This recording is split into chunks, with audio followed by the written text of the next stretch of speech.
My dear students, class 10 का mathematics लेके आए हैं। आज हम चैप्टर 3 के ऊपर डिस्कशन कर रहे थे। आज हम एक्सरसाइज 3.3 फिनिश अप कर देंगे। इसका क्वेश्चन नंबर थर्ड का फिफ्थ और सिक्स वाला आज हम देखते हैं। ये वर्ड प्रॉब्लम है, इंपॉर्टेंट वर्ड प्रॉब्लम है। देखते कैसे सॉल्व करेंगे क्वेश्चन नंबर फिफ्थ को।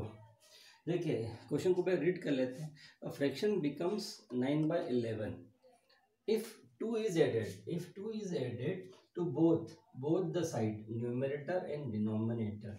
ठीक है, फर्स्ट वाली हमको कंडीशन देकर रखी हुई है कि न्यूमरेटर या डिनोमिनेटर में यदि आप 2 को प्लस कर देंगे तो हमारा फ्रैक्शन क्या हो जाता है, 9/11 हो जाता है। दूसरी कंडीशन क्या हुआ दे, if 3 is added to numerator and denominator it becomes 5/6। देखो ये डिनोमिनेटर, सेकंड कंडीशन क्या, डिनोमिनेटर में न्यूमरेटर में हमने 3 को प्लस कर दिया तो ये हमारा फ्रैक्शन क्या बन जाएगा, 5/6 बन जाएगा। आपको क्या फाइंड करना है, फाइंड द फ्रैक्शन। ठीक है, तो सबसे पहले अब हमें क्या करना है, यहाँ पड़ेगा, यहाँ पे एज्यूम फ्रैक्शन को एज्यूम कर लेते हैं। तो let the fraction be x and y, let the fraction be x upon y. ठीक है, अब देखिए फर्स्ट वाली कंडीशन, ये आपका एक्स हमारा न्यूमरेटर है, वाई हमारा डिनोमिनेटर, ये मैंने लिख दिया, एक्स अपॉन वाई लिखा है मैंने। ठीक है, अब क्या कर दिया, न्यूमरेटर में 2 प्लस कर दिया और डिनोमिनेटर में 2 प्लस कर दिया, तो हमारा फ्रैक्शन क्या बन जाता है, फ्रैक्शन देखिए फ्रैक्शन बन जाता है 9/11, ये लिख दिया मैंने 9/11। कंडीशन, फर्स्ट कंडीशन हमने निकाला है according to question. Second condition से निकालते हैं। सेकंड कंडीशन क्या है हमारी, देखिए ये रहा हमारा फ्रैक्शन, ये रहा एक्स अपॉन वाई, है ना।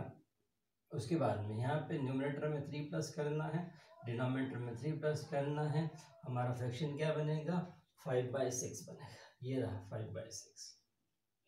ठीक है, इसे सॉल्व कर लेते हैं। इसे हम लीनियर इक्वेशन 2 वेरिएबल बना लेते हैं। 11 का मल्टीप्लाई एक्स प्लस 2 में करूँगा तो ये बनेगा हमारा 11 इंटू एक्स प्लस 2। 9 का y+2 का मल्टीप्लाई 9 में होगा। ठीक है, ये होगा 11 का मल्टीप्लाई ब्रैकेट में हम करते हैं, ये होगा हमारा 11x प्लस 22। 9 का मल्टीप्लाई ब्रैकेट में होगा तो ये बनेगा हमारा 9y प्लस 18। ठीक है, अब सेकंड इक्वेशन में आते हैं। पहले फर्स्ट को पूरा सॉल्व कर लेते हैं, उसके बाद हम सेकंड इक्वेशन पे आएंगे।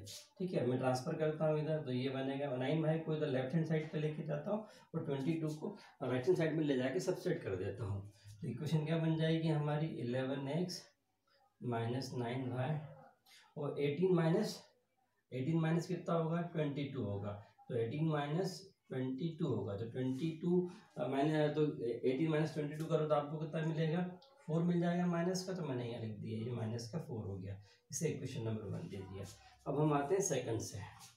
अब क्रॉस मल्टीप्लाई हो जाएगा तो ये बन जाएगा हमारा 6 इंटू एक्स प्लस 3 और ये हो जाएगा यहाँ पे y+3 का मल्टीप्लाई 5 से होगा तो 5 इंटू y+3 हो जाएगा। ठीक है, अब 6 का मल्टीप्लाई ब्रैकेट में करते हैं तो ये होगा हमारा 6x प्लस 18। 5 का मल्टीप्लाई ब्रैकेट में कर दिया तो ये हो जाएगा 5y प्लस 15। ठीक है, 5y को लेफ्ट हैंड साइड में ट्रांसपोज करते हैं, 18 को राइट हैंड साइड में ट्रांसपोज करके सब सेक्शन कर देते हैं, तो ये बन जाएगा हमारा 6x माइनस 5y और 15 माइनस 18। 15 माइनस 18 क्या मिलेगा आपको, -3 मिलेगा, तो यहीं पे लिख देता हूँ मैं, ये -3 हो गया। एक स्टेप रिड्यूस हो गई है, आप अपनी फेयर कॉपी में प्रैक्टिस करते समय स्टेप को प्रॉपरली लिखिएगा। अब देखिए हम इक्वेशन 2 से या इक्वेशन 1 से किसी भी वेरिएबल की वैल्यू को निकाल लेते हैं और इक्वेशन में हम पुट कर देते हैं। ठीक है, तो फ्रॉम इक्वेशन 2 से हम क्या करते हैं, एक्स की वैल्यू को निकालते हैं। फ्रॉम इक्वेशन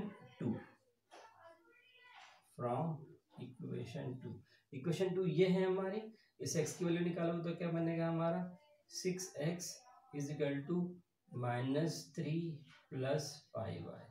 ठीक है, इसे हम ऐसा भी लिख सकते हैं, 5y को हम पहले लिख दिया है और ये क्या बन गया है, -3 को हमने बाद में लिख दिया है हमारे कन्वीनियंट के लिए।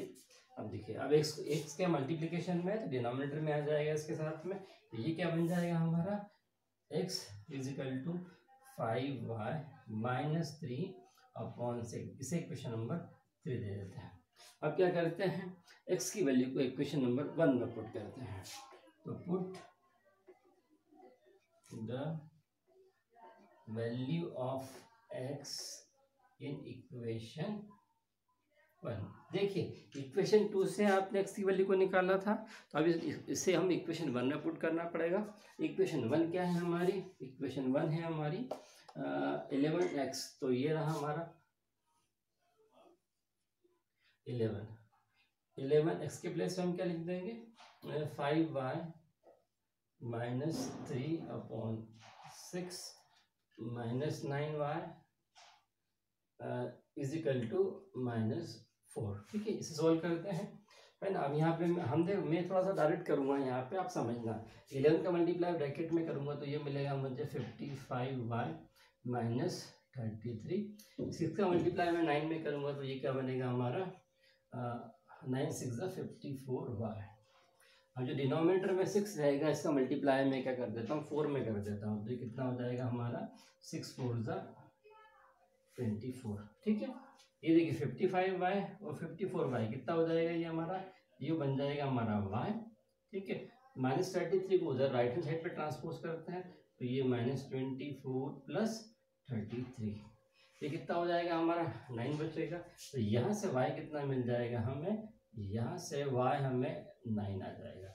ठीक है, आप क्या करोगे, put the value of y in equation 3। इसमें इक्वेशन 3 में पुट कर देते हैं, एक बार कहाँ पुट कर देते हैं, इक्वेशन 3 में पुट करते हैं। Put the value of y in equation 3। ठीक है, इक्वेशन 3 क्या है हमारी, देखिए x इजिकल टू 5, y कितना है हमारा 9 था, अभी 9 आपने निकाला है, -3/6। देखिए 5 9 था कितना होता है 45, 45 -3/6, तो ये क्या हो जाएगा x इजिकल टू 42/6, 6 1 जा 6 6 1 जा 42, तो यहाँ से x कितना निकल के आ गया है हमारा 7 निकल के आ गया। तो आंसर क्या लिखेंगे, देयरफॉर देखो आपने क्या एज्यूम किया था, x/y आपका फ्रैक्शन था, तो x की वैल्यू कितनी है 7 हो गया, y की वैल्यू कितनी है 9 हो गया, तो देयरफॉर 7/9 इज रिक्वायर्ड फ्रैक्शन। इस तरीके से इस क्वेश्चन को सॉल्व करेंगे। स्टूडेंट इंपॉर्टेंट क्वेश्चन है, इसकी आपको प्रैक्टिस करना और इस तरीके से आपको सॉल्व करना है। क्वेश्चन नंबर 6 पे आते हैं हम लोग। क्वेश्चन नंबर 3 का 6 वाला पार्ट, इस वाली एक्सरसाइज का लास्ट वाला क्वेश्चन है, उसके ऊपर डिस्कस करते हैं। इस वर्ड प्रॉब्लम को समझते हैं, क्या है। 5 years hence the age of Jacob will be 3 times, क्या बोल रहा है 3 times that of his son. ठीक है, देखो पहली वाली कंडीशन क्या बोल रहा है 5 years hence, ठीक है, मतलब आज से 5 साल के बाद में, आफ्टर 5 years। जेकब, 2 कैरेक्टर हो गए यहाँ पे, एक जेकब हो गया और दूसरा उसका सन हो गया है। उसके बाद में है 5 years अगो। देखिए अब यहाँ पे क्या है, अगो, अगो का मीन्स होता है पहले, 5 साल पहले। जेकब्स की एज कितनी हो जाएगी, Jacob's age was 7 times that of his son. What are their present age, हमको प्रेजेंट एज निकालनी है। अब हम क्या करेंगे, देखिए एक कंडीशन आपको देके रखी हुई है प्रेजेंट एज से बाद वाली, एक कंडीशन आपको देके रखी हुई है प्रेजेंट एज से पहले वाली। तो सबसे पहले प्रेजेंट एज को हम यहाँ पे एज्यूम कर लेते हैं, तो एज्यूम करने पे क्या मिलेगा हमें, लेट द जेकब्स, यहाँ पे अभी जेकब है तो Jacob's present age be x, इसको ईयर्स लिखना आप, in years, and his son's age be y। ठीक है, इन ईयर्स। हमने क्या किया है कि जेकब की एज को और उसके सन की एज को हमने यहाँ पे प्रेजेंट एज को हमने एज्यूम कर लिया x एंड y।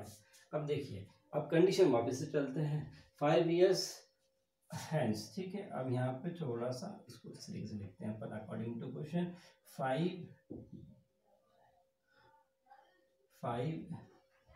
years। देखो 5 साल के बाद में। अब सबसे पहले देखो 5 साल के बाद में मीन्स क्या करना पड़ेगा, जो प्रेजेंट एज है उसमें 5 ईयर्स हमको प्लस करना पड़ेगा। तो देखो क्या हो जाएगा, जेकब की जो एज थी वो कितनी हो जाएगी, जेकब की एज हो जाएगी x + 5 हो जाएगा, और जो उसके सन की एज है वो भी कितनी हो जाएगी, y + 5 हो जाएगी। अब क्या बोल रहा है, 3 टाइम्स। देखो सन की एज का यदि आप 3 टाइम्स कर दोगे तो वो क्या हो जाएगा, फादर की एज के इक्वल में आ जाएगा। तो हम क्या करते हैं, ये y + 3 किसकी एज है, सन की एज है, इसका 3 टाइम्स करते हैं तो इक्वेशन हमारी जो कंडीशन है वो सेटिस्फाइड हो गई है। अब सेकंड कंडीशन से बनाते हैं, 5 ईयर्स अगो। देखो 5 ईयर्स अगो क्या कंडीशन बन रही है, 5 साल पहले जेकब की एज कितनी हो जाएगी, प्रेजेंट एज में से 5 साल कम कर देंगे, और सन की एज में से भी प्रेजेंट एज में से हम क्या कर देंगे, 5 साल को कम कर देंगे। तो प्रेजेंट एज से 5 साल कम तो कर दिया, तो ये x - 5 जेकब की एज हो गई, y - 5 किसकी एज हो गई, सन की एज हो गई। अब कंडीशन 7 टाइम्स करना, यदि सन की एज का 7 टाइम्स आप कर देंगे तो फादर की एज के बराबर हो जाएगा। ठीक है, ये कंडीशन सेटिस्फाइड कर ली हमने, कंडीशन के अकॉर्डिंग अब इक्वेशन बना दी है 7y - 35। ठीक है, यहाँ भी मल्टीप्लाई कर लेते हैं, इस फर्स्ट वाली इक्वेशन में भी मल्टीप्लाई कर लेते हैं, तो ये बन जाएगा x + 5 = 3y + 15। ठीक है, इसको ट्रांसपोज करते हैं तो ये बनेगा हमारा x - 3y, और ये हो जाएगा 15 - 5। ये 3y को मैंने लेफ्ट हैंड साइड में ट्रांसपोज किया, 5 को मैंने राइट हैंड साइड में ट्रांसपोज किया, तो हमारी इक्वेशन क्या बन जाएगी, x - 3y = 10। इसे इक्वेशन नंबर 1 दे देंगे। अब देखिए यहाँ पे अब इसे हम 7y को ट्रांसपोज करते हैं तो ये बनेगा हमारा x - 7y, और ये -35 है, इसे हम ट्रांसपोज कर देंगे तो ये बनेगा हमारा +5। ठीक है, तो ये हो जाएगा x - 7y - 30। इसे हम क्या करते हैं, इक्वेशन नंबर 2 दे देते हैं। अब हमारे लिए क्या है, इक्वेशन 1 से वेरिएबल की वैल्यू निकालना आसान है, तो हम इक्वेशन 1 से निकाल लेते हैं। तो फ्रॉम इक्वेशन 1 क्या बन जाएगा हमारा, x = 10 + 3y। इक्वेशन नंबर 3 दे दिया इसको। अब x की वैल्यू को इक्वेशन 1 से आपने वैल्यू को निकाला है तो इक्वेशन 2 में आपको पुट करना है। इक्वेशन 2 हमारा क्या है, अब लिख देते हैं यहाँ पे statement, put the value of x in equation 2। ठीक, मैं यहाँ कर देता हूँ इसको। ठीक है, अब इक्वेशन क्या थी हमारे, x की जगह पे रखना है, x की प्लेस पे हम क्या रख देंगे, ये यहाँ पे देखो, ये x की प्लेस पे हम रखेंगे 10 + 3y - 7y = -30। ठीक है, 3y और -7 कितना हो जाएगा हमारा, -4y हो जाएगा। 10 लेफ्ट राइट हैंड साइड में जाके क्या हो जाएगा, ये प्लस का हो जाएगा, माइनस का हो जाएगा, तो -30 और -10। ठीक है, तो y = कितना आ जाएगा यहाँ से, y = ये हो जाएगा हमारा -4y = -40 हो जाएगा। तो y की वैल्यू यहाँ से डायरेक्टली क्या निकाल लोगे, 10 निकाल लोगे। ठीक है, अब एक y की वैल्यू को आप क्या रख दोगे, इक्वेशन 3 में पुट कर देते हैं। इक्वेशन 3 हमारी क्या है, x = 10 + 3 × 10। तो यहाँ से x की वैल्यू कितनी आ जाएगी हमारी, 40 आ जाएगी। ठीक है ना। अब यहाँ पे आंसर लिखते हैं, therefore Jacob's present age is 40 years and his son's present age is 10 years। Student आपको क्लियर हो गया होगा किस तरीके से क्वेश्चन को मैंने सॉल्व किया है। आपको वर्ड प्रॉब्लम को स्टेप बाय स्टेप पढ़ना है, उसको क्वेश्चन को रीड करना है। क्वेश्चन को रीड करने से ही आपको उसको सॉल्यूशन की ट्रिक निकल के आएगी और आपको इक्वेशन फॉर्म करना आपके लिए आसान हो जाएगा। ये एक्सरसाइज 3.3 बेस्ड थी हमारे सब्स्टिट्यूशन मेथड के ऊपर। आपको ये सब समझ में आ गया होगा, इसकी प्रैक्टिस करना है आपको। Thank you.